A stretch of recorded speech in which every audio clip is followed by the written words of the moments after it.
This meeting is being Hello, recorded. how's it going? It's been a wild morning. Let's just say Yeah, that. where are you?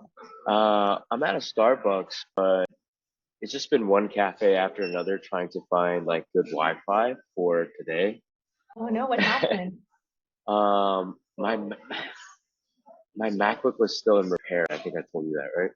No, you didn't tell me. Oh, I didn't tell you that. So I had to buy another MacBook, and that Oh, MacBook was an Air, which was super slow for some reason. So I had to return that and buy a new one.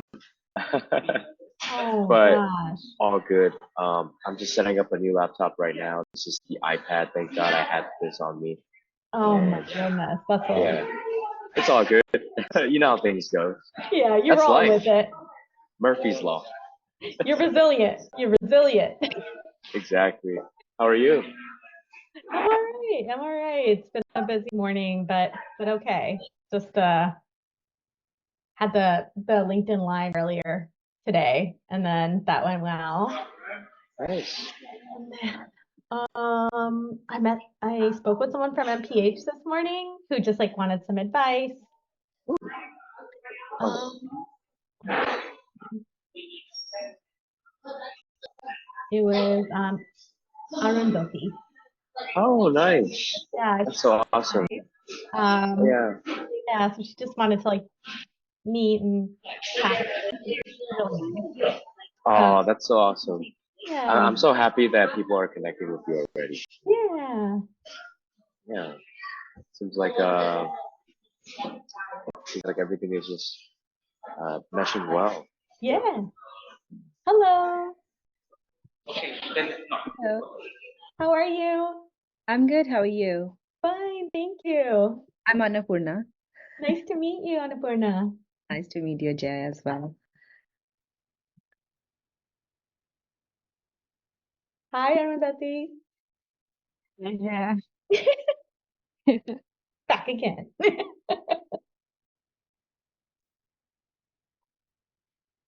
Thank you both for joining.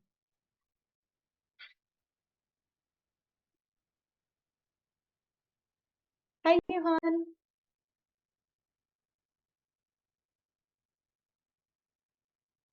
Welcome to the call. Welcome, welcome.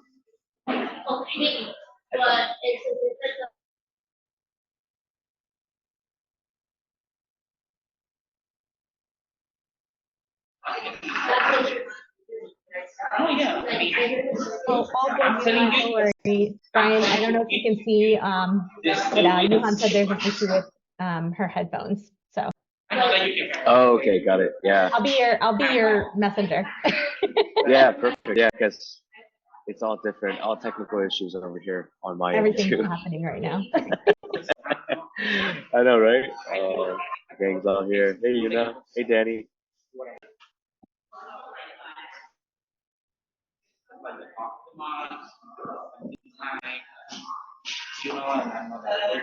How's it going? Hey Brian, how's it going? Good. How was your interviews, Danny, from last week? Very good. So I actually have a second interview tomorrow in person. Nice. Was the first one in person too? Yeah, the one that we did last week when we were practicing, that was in person. And then now I'm meeting with the final advisor and then one other partner. Amazing. That's awesome, man. Good luck Yeah, on that. Let thank us know if you you. need help. Will do.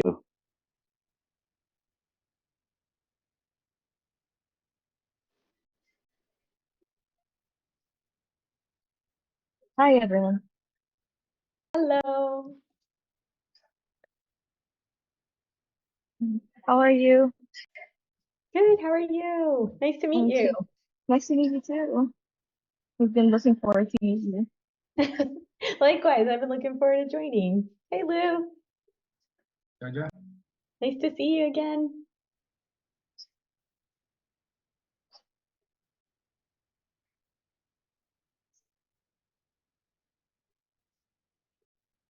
Look at this full house. Very awesome.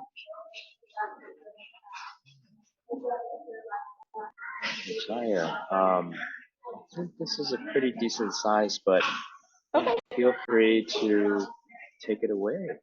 All right. Awesome. Yeah. I'm so excited to be here. Thank you all so much for joining. And Brian, thanks for letting me hop on today for the Q&A session. So I had a chance to meet a few of you, but not everybody. I'm really excited to meet all of you. My name is Jaya Mallik, and I'm really excited because I get to join all of you community. And I am the newest mentor to MPH Academy. So that's the first part that I'm really excited to share. And I also, outside of MPH, have just recently started my own coaching and consulting practice. And so I am also really excited to share more about that with you as well. But before we dive into all of that, I see that we have a couple of people in here. And so I really want to just like get a temperature check in the room. How are you all feeling today? So using your reactions in Zoom, can you give me a reaction? How are you feeling today? So are you feeling kind of like, are you feeling kind of excited? Danny's got a second interview coming. That's pretty cool. I'd be feeling pretty pumped. Yep. I'd love to know how you're feeling. Okay. You can drop it in chat too if that's easier. Sometimes that's easier. Today. For me, I also have a second interview coming today. It was supposed to happen last Monday, but they rescheduled it either today or tomorrow. So I couldn't do it tomorrow. So yeah, I'll be having that interview in like 2 hours. That's incredible. Yeah. Vito here. I have a second round at 5 p.m. It's interesting the time, but yeah, prepping for it. Oh Looking my forward gosh. to it. Y'all, you're doing amazing. You're crushing it out here. This is great. Wow, Brian, what you got in the water? What? Water? Yeah, what do you got in the water here? These folks are crushing it out here. We're just supporting each other, yo. Sharing these Yeah. wins. Oh, so you got Yeah. community in the water. I got it. You got community, got positivity. Okay. My favorite kind of water. Yeah. And coffee too. Yeah, I love that. I love to hear it. Yeah, for sure. Well, thank you all for sharing some of that. And Brian, would you mind sharing screen sharing with me? Yeah, let me see how I can do this on the iPad. Sorry about that. Would anyone Okay. be able to allow, let's see, allow screen share.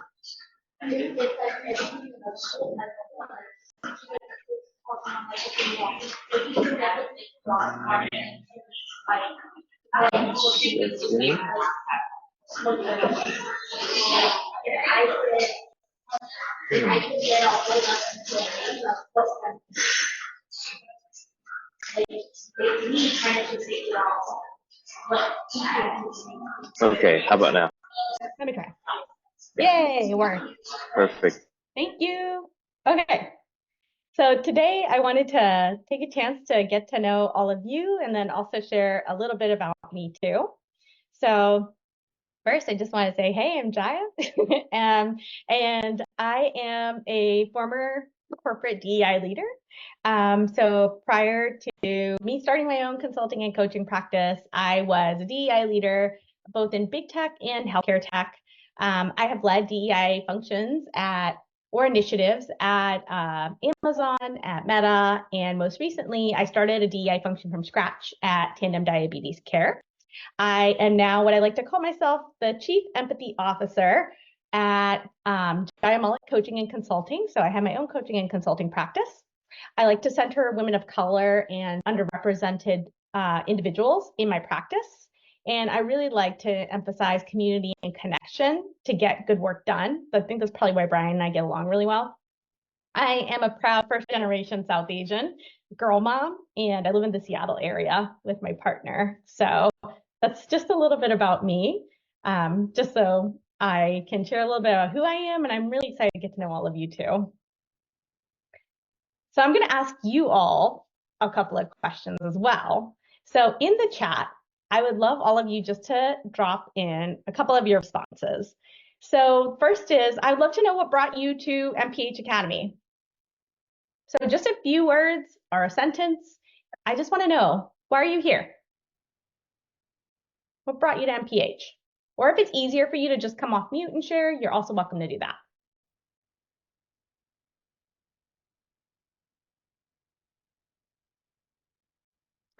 Okay, Lou says the opportunity to grow and contribute to the growth of others. I love that, Lou. It's amazing. What else do we have?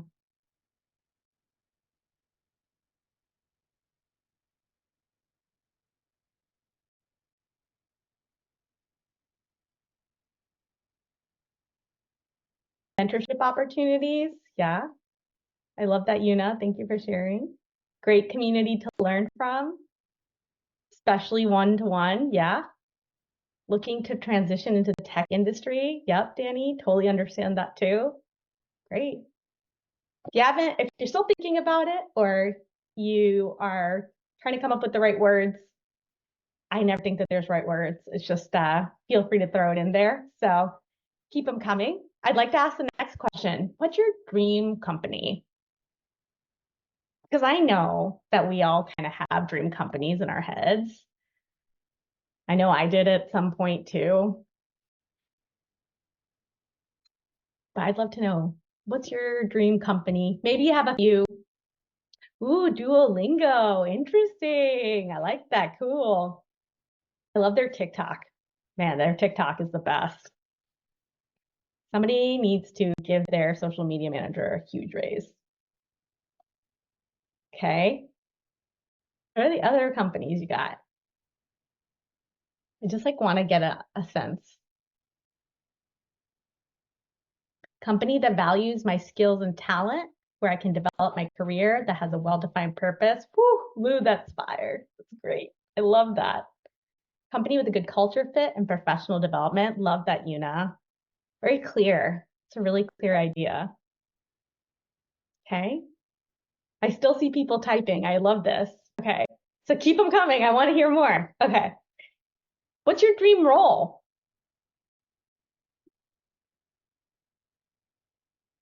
What is your dream role?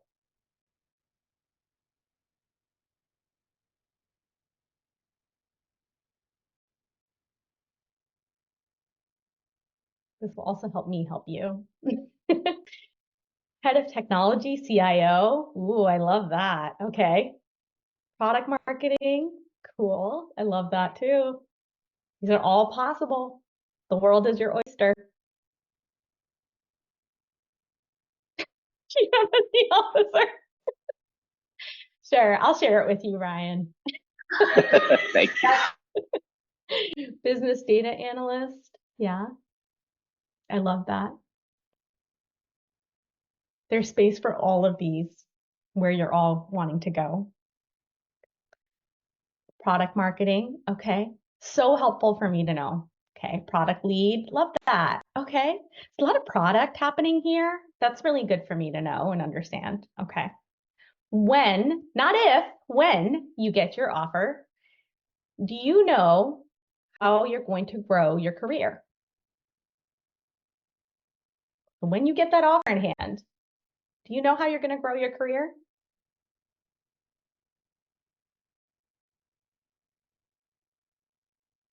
Brian and I are both very curious about this question. I have an idea and plan, but always flexible. Hunt for a mentor inside the company. Okay.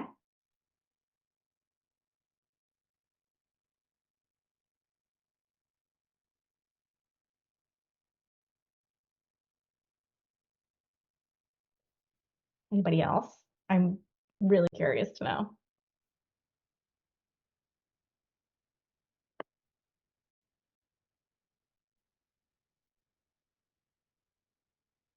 Ask for professional development stipends. Ah, Yuna, interesting. Okay.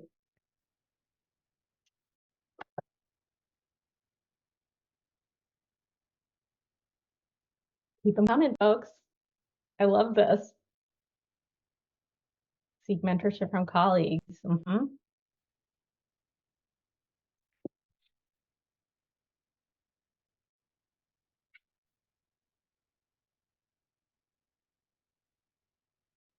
What if I said yes to all of the above? How would you feel about that? Like, yes, this is all of the things you should be doing. Would you look at me kind of like all like googly eyed, being like, okay, I don't know about this Jaya lady. She seemed okay for a while. What else is new? Yeah, word. I know. I promise I'm not trying to like push you over the edge here. It's yes, and I always like to say yes, and is the answer, because the facts are that underrepresentation is just a fact in big tech. And see, yes, and we know that we have made huge improvements as well in the past, especially 10 years, when it comes to improving representation tech to see more of people like us in big tech. So, for example, these are actually stats I pulled from last year's report, 2023. We get them every fall around September. These get released for August. 20% of big tech is represented of people who identify as Asian. Latin represents 8% of the population, and people who identify as Black represent 7% of the population. Women only represent 26.7% of the entire population. How wild is that? If you think about that, when we know that, at least in my circle, that women tend to be very vocal within the tech space, but that's for a reason. It's because the underrepresentation is such an enormous gap. And pay equity issues still exist. So women on average, regardless of whether they're women of color or white identifying women, paid on average 3% less than their male counterparts. 62% of people within tech still identify as white. So there's actually still a pretty long way to go, because compared to a lot of other industries, we do have a representation issue. There's a lot of reasons for that. It's never just one reason. It's a lot of systemic issues. There's issues with early access to technology education for kids that want to get into tech. And then there's issues to access to education when you get higher along in your education journey. And then eventually now where you all are, which is applying and being able to have access into those roles and making sure practices for hiring are inclusive. White applicants also, when they reach to that offer stage, are offered on average a pay of $144K. Black applicants receive an ultimate salary offer. This is like that take it or leave it offer of $134K for the exact same position on average. So pay equity actually starts at the very beginning. So that's a 6.95% pay discrepancy. So what do you all think about these stats? I'm curious to know what you think.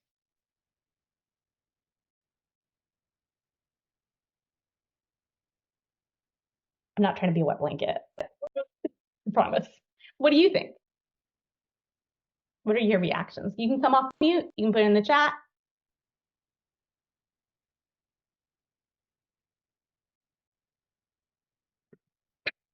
Start identifying as white. Goodness. You could, but I'd probably say that's not the path. Probably not the path. Any other thoughts?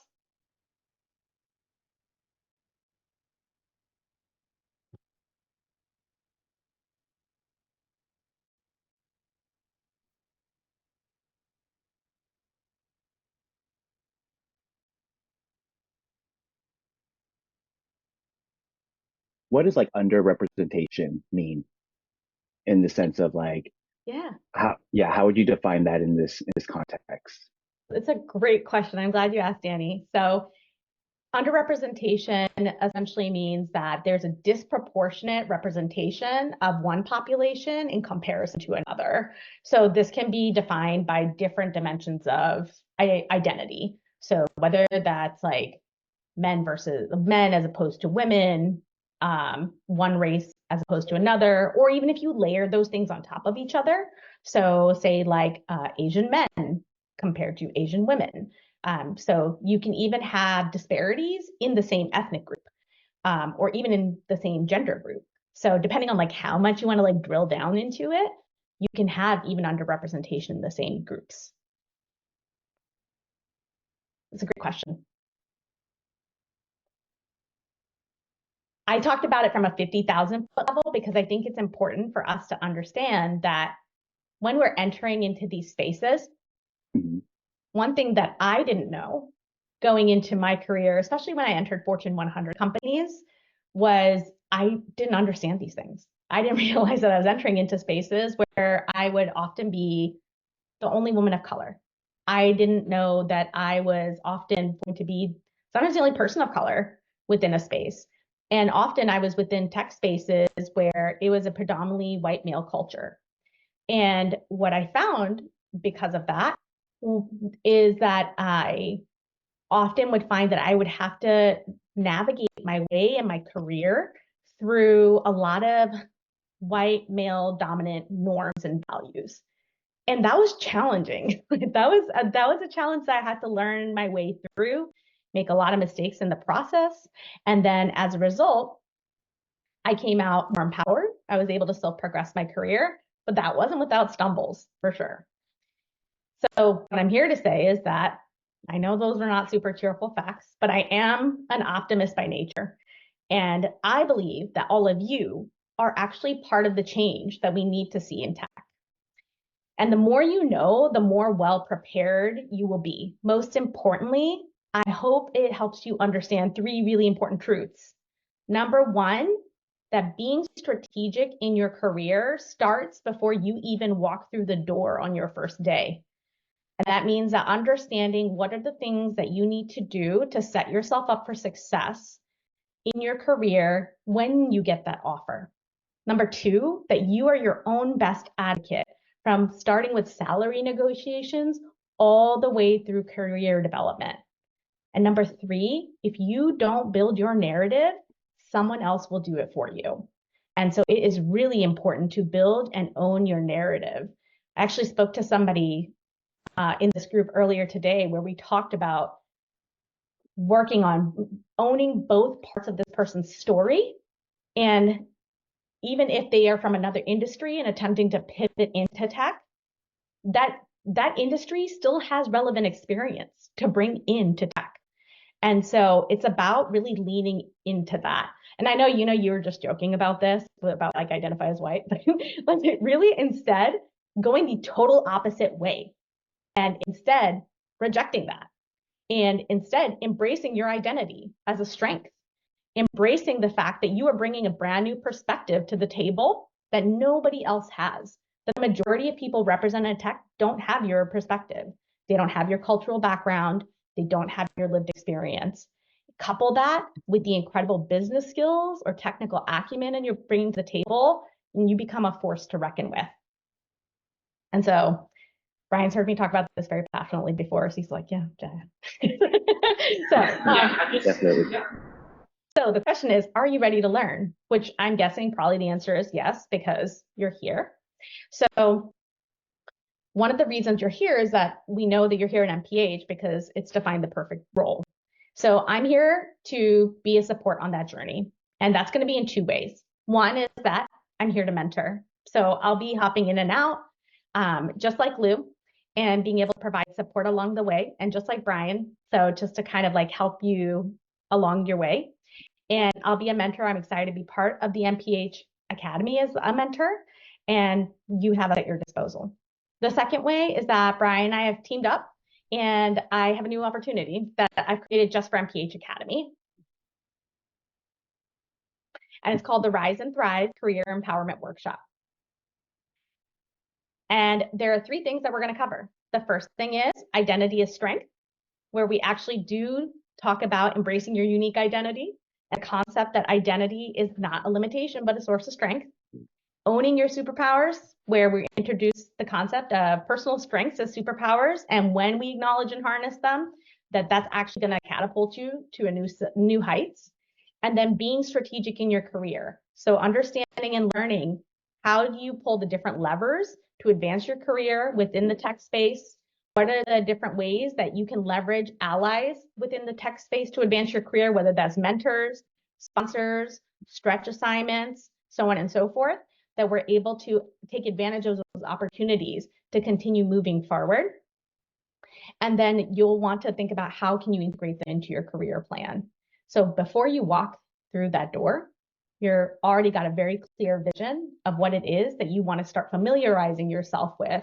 Otherwise, you get in there. At Amazon, there was this term they use called, it's like drinking from a fire hose. And it really does truly feel like that if you don't have clarity. And part of it can be very disorienting in these pretty larger companies. So the details are that we're tentatively slated to hold the workshop on April 17th. And it's going to be from 10 to 11:30. So it's a 90-minute workshop. And the suggested cost is $120, but I'm also going to offer a pay-as-you-wish option because this is, I know, a group of people that also have some job seekers in it. So if you are a little concerned about the cost, I want to make this accessible to you as well. So I'm going to drop the link to sign up, but I want anybody who is here to be able to access the opportunity. So I'll drop the link if you want to join. I'd love to have you join because I want to be able to support you this way as well. So yeah, that's it from me. Thanks for letting me use today. Brian, do you have anything else you want me to speak to? Absolutely. Yeah, can you give us a little bit more details about that workshop? What are some other things that we would potentially be covering, the activities, etc.? Yeah, sure. So it will be a combination basically of some direct instruction. You're going to have periods of reflection, and then you're also going to have some activities scaffolded in. So there'll be some periods where we're going to be talking about, for example, when we talk about identity as strength, we're going to be talking about like doing a reflection exercise where we bridge what is, like, for example, the adjectives that you would use to identify yourself, and how does that mirror into the narrative that you build around your professional identity. This is really, really important for when you get into especially tech, and how you are able to leverage your past experiences to position yourself as a leader within organizations. Then we're going to talk about owning your superpowers, because a lot of times, I think sometimes we accidentally fall into a particular role, or we sometimes don't see sometimes our strengths that are lying right in front of us. For example, when I've coached people in the past, they're like an operational mastermind, or they're a really strategic thinker, or they are really great at analytics. And we don't necessarily call that out and incorporate that into that narrative. And so it's about starting to really build this story around who you are. What do you bring to the table? What are your strengths? And when you're able to clearly articulate that, that actually helps people help you in your professional journey. And then the last piece of it, it's pretty practical. It's basically, what's the plan? Like when you get in, when you get through the door, what are the things that you want to do? What are the actions you want to take to start building this foundation for you to be building success in your career? Do you want to identify a mentor? Do you want to be able to eventually work towards finding a sponsor? What is a sponsor? I think a lot of times people sometimes, conflate the two, and they are two very, very different things.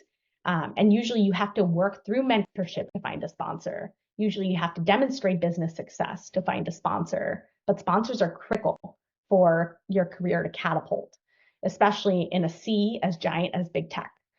And in some of this, I'll be sharing some of the success I've had in some of these larger organizations, where I can actually give you some real world examples of how I've done it. So hopefully you can take some learning from that and see how you can apply it to your individual situations as well. Nice. Thank you. And I'm just super curious, what kind of sparked this passion for inclusive being super inclusive and you championing DEI? That's a great question. It's because I have been on the other side and I know what it's like to be the one of or one of a few. And I, through my career have been, been through some experiences where I think that, it's been really challenging in the sense that I didn't have that guidance or I didn't have a blueprint in front of me to know how to navigate some of those challenges. And so sometimes I took some pretty hard knocks. Sometimes I was the first person doing something that other people hadn't done. And so it can be, lonely in that way. And so what I want to see, what my dream is really to be able to support seeing more people like me and like all of you rising. I want to see all of you doing well and thriving because I really believe that when you're all successful, I'm successful too. And I'm really invested in collective well-being. I think part of that comes from my own cultural background and upbringing. And so for me, I think that that's really where this passion comes from, but also because I was just born with this sense of optimism, of fairness and equity. It's something I've always had within me. And, having and knowing that feeling of not feeling like you belong and not being accepted is awful. But then when you pair that with, I feel like my career is being held back because of those things, can be an incredibly frustrating experience. And so I want to be able to give you all the tools and the knowledge that is often gatekept within circles of privilege to be able to climb and to be able to be successful. Because as soon as I got that knowledge, I just started taking it and sharing it out because that's how I am. So that's what I'm all about. I tend to be very direct, but I do it with lots of love. And if you ever need support or you ever have questions, I want to be able to see you all be successful. And so please reach out if you do. Absolutely love that. Does anyone have questions for Jaya? Hey Jaya, when you say like gatekeep, would you say like promotions and things like that? Is that what we're talking about? 100%. Okay. Oh yeah, I've had to definitely that's why I say self-advocacy is so important because I've definitely had to be my own self-advocate for every single promotion I've received in tech. It has been, I am my best advocate. And I've also had to be very strategic about my promotions. I've also had to know when I have to pull a certain lever with the organization. And I have to know when I have an advantage and I need to use it. And which sounds like very callous. It's not, because the work I do is DEI. It's very heart-driven work. I'm pretty goopy on the inside, but I also know when I'm being exploited. And I don't allow people to exploit me anymore. And there's a reason why when you look at career hierarchies or career ladders, you notice you see a majority of the people of the color on the bottom. If you ever look at an org chart, Brian has seen tons of org charts, even with his career experience. I think Brian, you could probably co-sign me on this. Yeah, definitely. Many people of color tend to be towards the bottom. You do see some people towards the top that are more representative, particularly of Asian identifying, but a lot of us tend to be towards the bottom. It's for a reason. And part of it is, I think structural or systemic.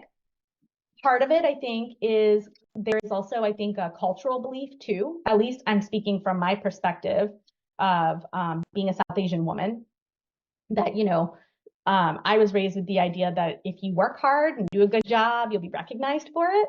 And so I don't want to make assumptions about other people's cultures, but that was what I was raised with. And that's not true. That is just, I have not seen that proved yet. But if you want to show me a fringe case, let me know. But so you do have to be strategic. Allies are super important. Also, developing your career on multiple fronts is really important too. And that's why I was asking you all, do you have a plan for your career? you were all calling out good things. They are really good ideas, and you kind of have to stack. So that's what I want to talk about more. Yeah, one thing to mention too, you have to be aware of the industry you're in, because there's nuances, there's differences. So in my most recent experience in biotech, I found actually that there is very good representation from certain minorities, right? Asians are well represented across many areas, not so much Hispanics. Yep. But if you pivot to banking, for example, there is wider representation amongst Hispanics. So speaking with different people, it was very insightful to see that. You have to understand those nuances and be strategic and plan. Yep. So from my perspective, is it to stay within the industry and try to break the glass, to find allies that are able to advocate for me, or maybe pivot to another industry where I feel there's more representation and there are more people at the top that will be able to pull me their way. I'm also a member of this organization of Hispanic leaders in technology, and that was so evident. Very few people in biotech, but many in banking and other industries. But just to bring that up, you have to know the playing field, be strategic, plan for it, and stick to your plan and be flexible. Yeah, exactly. Yeah, I think that you bring up a great point, Lou, the idea of flexibility, but also knowing your worth. I think knowing your worth is really important. I think the fact that you're all here, that you're all investing in this, shows how motivated you are in your career, how invested you are in your well-being. I have noticed, especially like among many communities of color, especially, we're very also invested in like collective well-being too.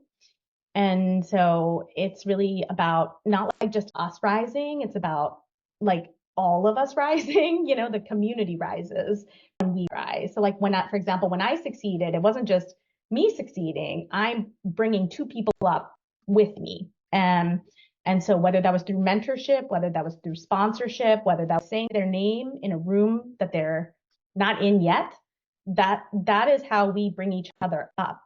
But if there's not enough of us being strategic in that way, if there's not enough of us thinking in that way, it kind of slows the progress down significantly, because nothing changes the data. The data is that a majority of tech, which honestly, a couple of years ago, I called tech the kind of like the new oil money in a way, because in tech, salaries are significantly higher. You also tend to be awarded stock grants.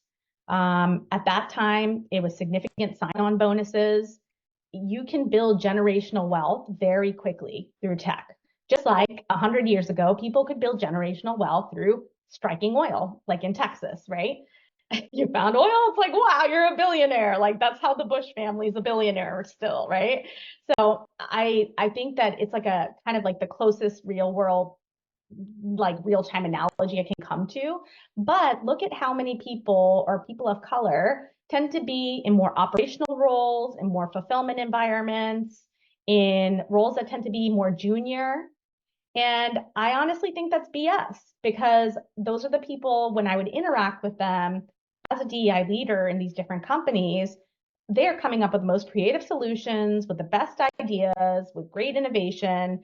And I'm not just saying this specifically to people of color, but also people who are neurodivergent, people who may identify as a gender minority, people who may need certain accommodations for whatever reason.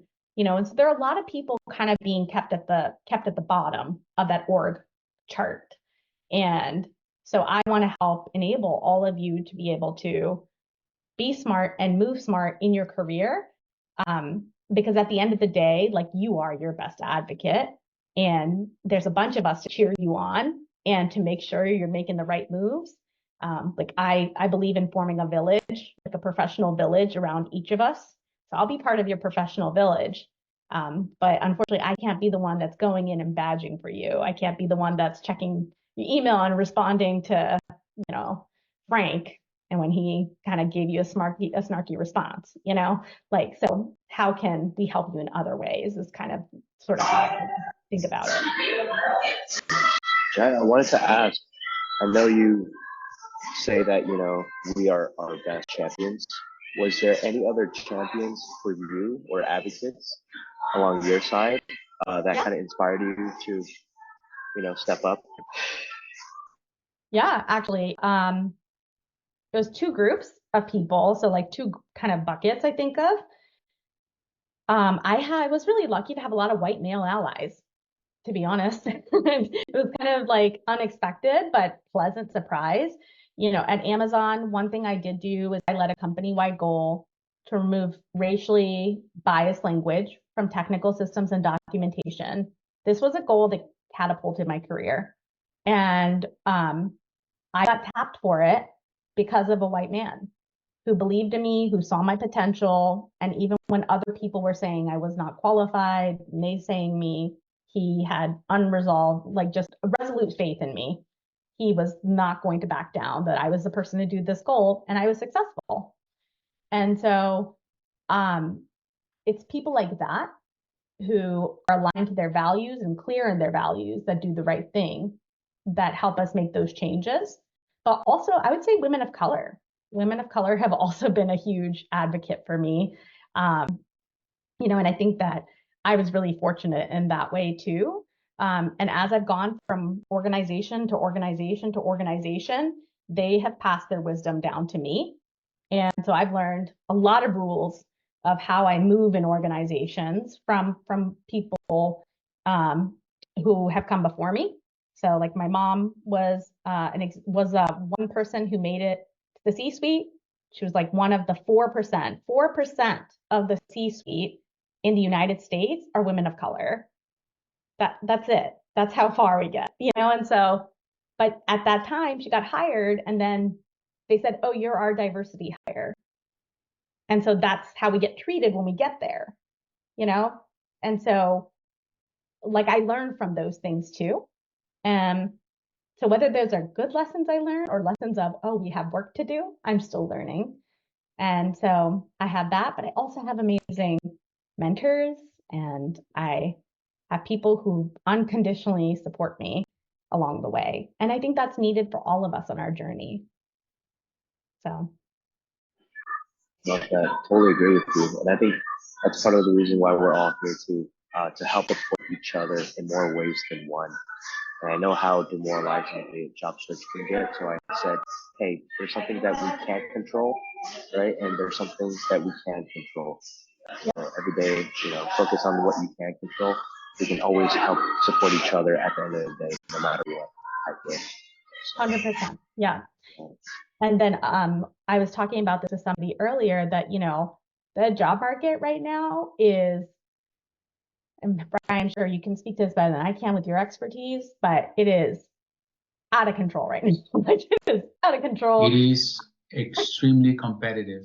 In certain fields, I was talking to the head of Robert Half yesterday in LA in a live event, and he was telling me, extensive years of experience. He said, I have never seen something like this. Never. Companies are hiring, but they are being very careful. They are, interviewing a lot of candidates. At times, they are delaying the processes because they are unsure with the market and the economy uncertainty. But you have to be very well prepared. And this is a time for us to become better professionals, to surround ourselves with other people that can help us. Mm-hmm. So it's an opportunity to, in the face of adversity, you become a better, more seasoned professional to tackle all of this. I love your outlook, Lou. It's a really good outlook. Yeah, and I wanted to add. Yeah. Go ahead, Danny, please.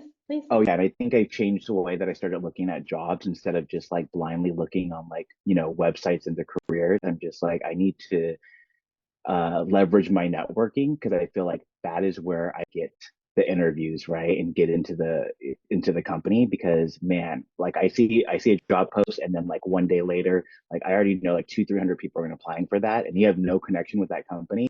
it's like, oh, good luck, buddy. Yeah, absolutely.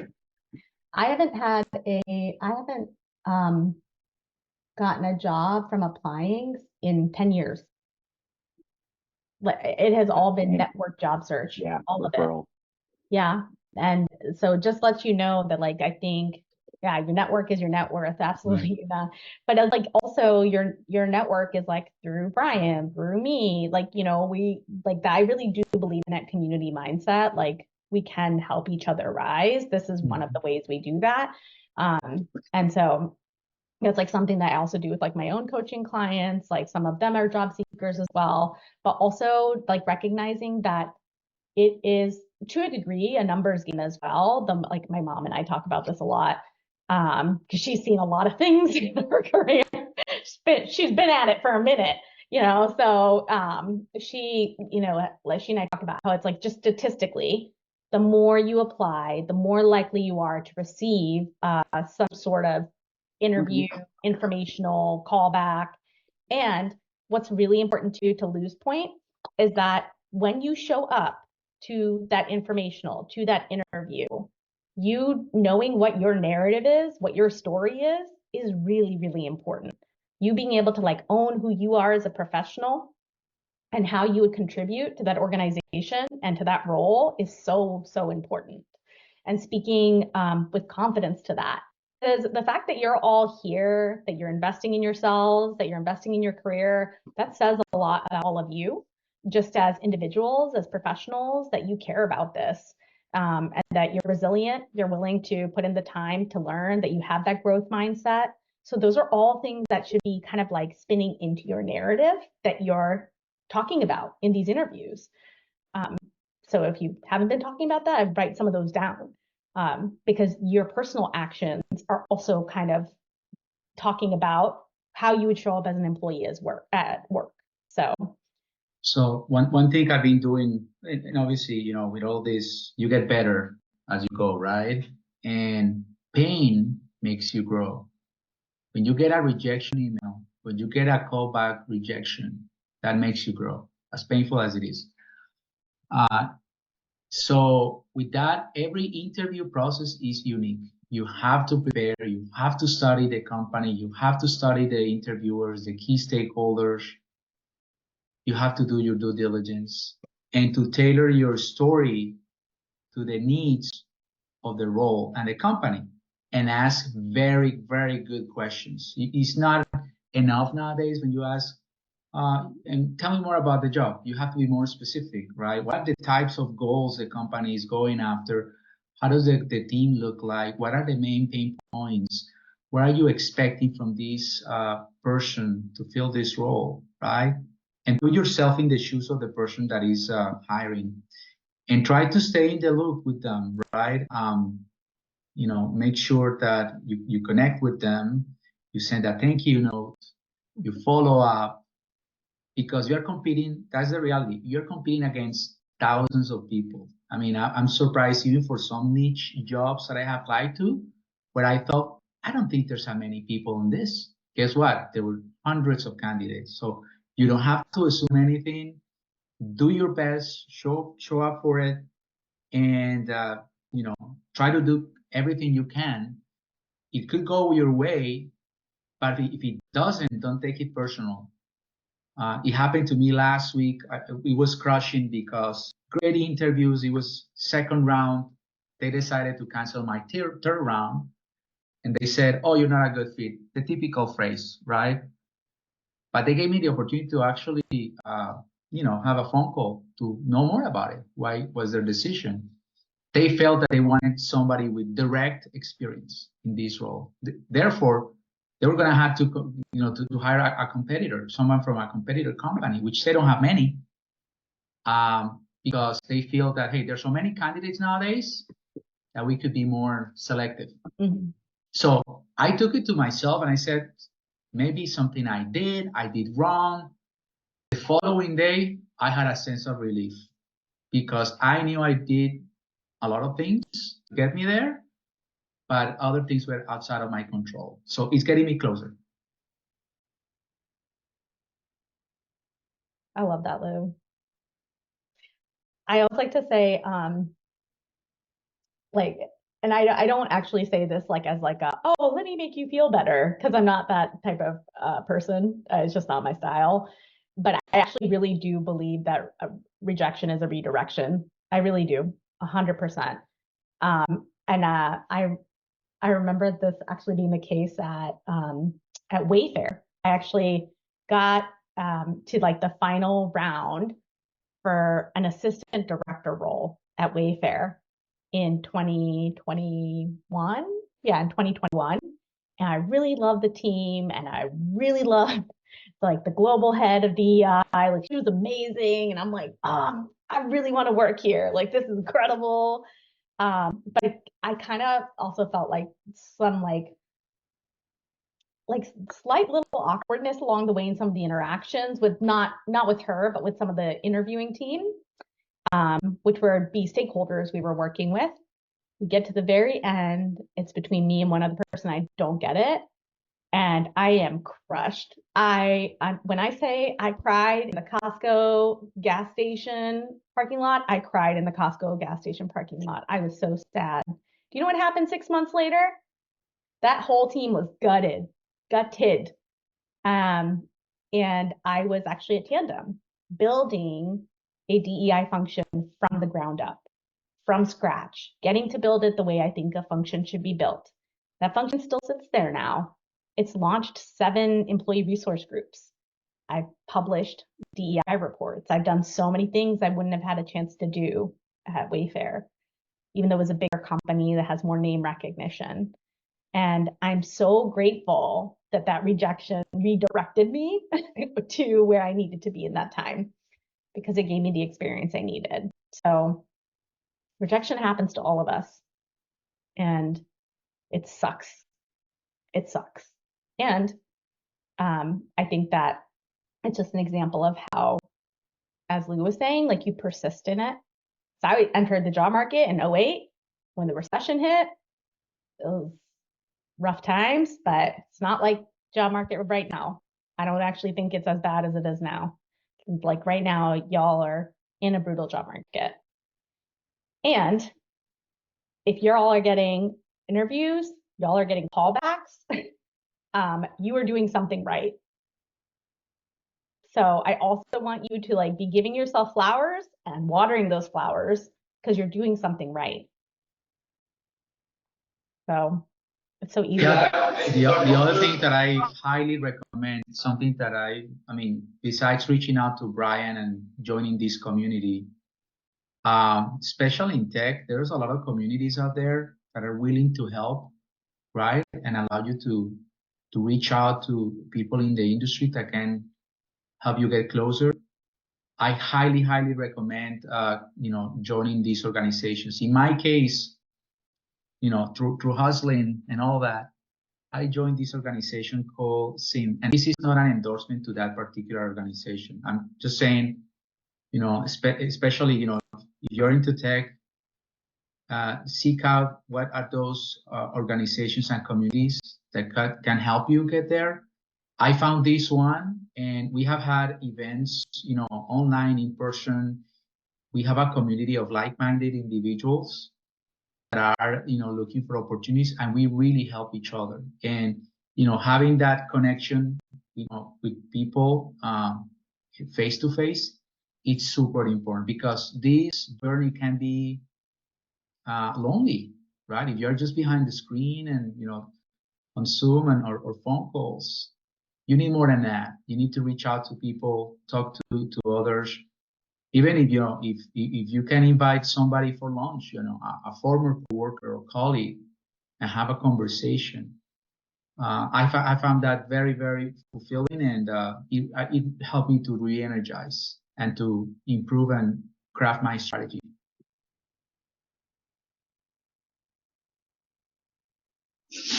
Love that. Thank you all for sharing. And I know we're over time. This has been an amazing, amazing event. Thank you so much, Jaya, for just sharing your experiences and your passion for DEI and leadership and diversity. Rise and thrive. Yes, please. anyone who's interested, please click that link.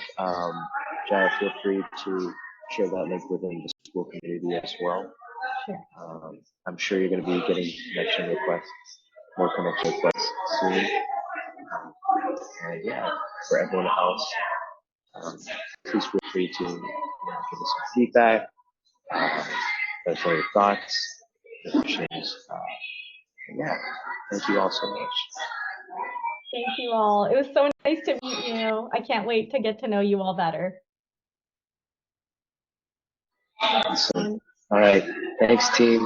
Bye. See you guys. Bye. Thank you, everyone. Bye. Have a great day. Thank Bye. you. Thank you. Take care. Bye.